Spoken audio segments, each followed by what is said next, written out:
richtig auf die Fresse gefallen ist,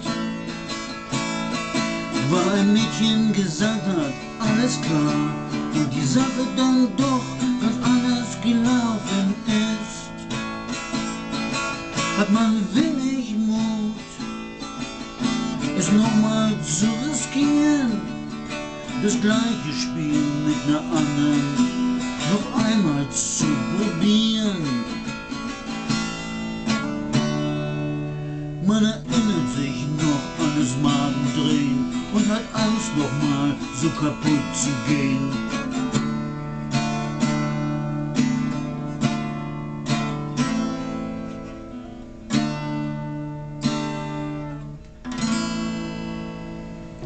Meine Nerven sind empfindlich und mein Blut ist sizilianisch.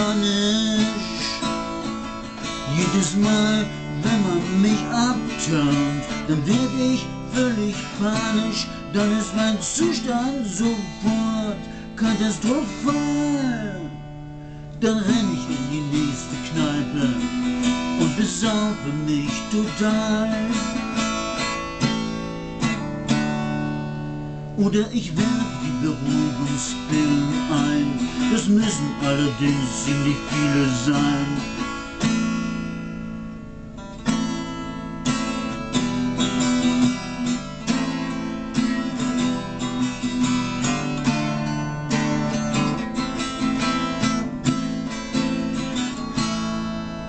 Und dann kennst du meine Geschichte.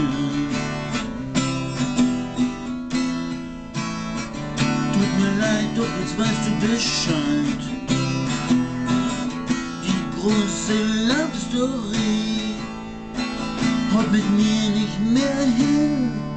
Bitte lassen wir diese Träume, die haben alle keinen Sinn.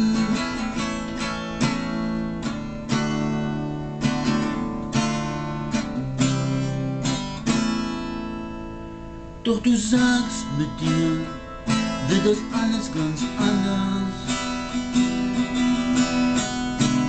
Alles überhaupt kein Problem.